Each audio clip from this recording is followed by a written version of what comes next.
Authentic ইসলাম TV, সালাফদের পথে, আলেমদের সাথে। তো আমার প্রশ্ন হলো, আমার বাবা জীবিত অথবা মৃত হলে আমার সৎ ভাই বোনদের কোনো দায়িত্ব কি আমাকে পালন করতে হবে? যদি না করি তাহলে কি গুনাহ হবে? কি বলেন? সৎ ভাই বোনদের দায়িত্ব আছে না নেই? যদি সাবালক হয়ে যায়, কাজের যোগ্য হয়ে গেছে, তাহলে দায়িত্ব নেই। আর বোনেরা সাবালিকা হইলেও যতক্ষণ বিয়ে শাদী না দিয়েছে ততক্ষণ দায়িত্ব আছে, ততক্ষণ দায়িত্ব আছে। আপন ভাই বোন হোক অথবা সৎ ভাই বোন হোক, বৈমাতৃয় হোক বৈপিতৃয় হোক। কি বোঝা গেছে? তিন রকম ভাই: আপন ভাই, বাপ মা দুটোতে শরীক, বৈমাতৃয় ভাই বোন, সৎ ভাই বোন, অথবা বৈপিতৃয় বাপ দুটো।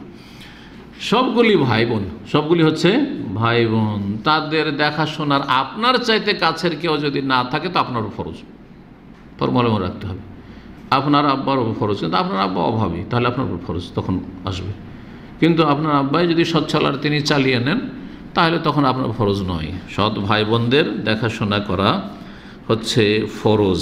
দলিল কোরআন কারীমের যে একটি আয়াত আলোচনায় বললাম, সূরা বাকারা আয়াত নম্বর 233, ওতে আরেকটা অংশ আছে।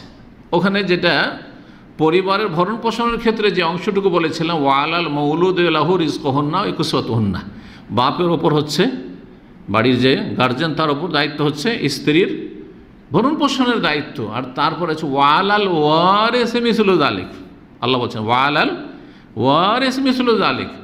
আর যে ওয়ারেস উত্তরাধিকারী হবে, ভাগ পাবেন আশা করা যায়, যার কাছ থেকে ভাগ পাবেন আগামীতে কোনো দিন শরীয়তের দৃষ্টিতে, আর তারা এখন স্বাবলম্বী হয়নি, আয় উপার্জনের যোগ্য হয়নি, অথবা তারা মেয়ে, সুতরাং তাদের ভরণ পোষণের দায়িত্ব আপনার।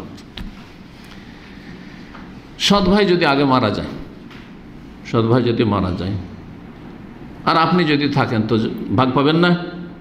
ওর যদি নিজের ভাই না থাকে আপনি ভাগ পাবেন না? অবশ্যই পাবেন। সুতরাং আপনি ওয়ারিস, শরীয়তের দৃষ্টিতে কি আপনি ওয়ারিস। আল্লাহ বলছেন ওয়ালাল ওয়ারিসি মিসলু যালিক, ওয়ারিসের ওপর অনুরূপ দায়িত্ব রয়েছে। যেমন ওই বাপের ওপর দায়িত্ব রয়েছে যে তার স্ত্রীর খরচ দিবে, ঠিক তেমনই ওয়ারিসের ওপর দায়িত্ব রয়েছে। জি।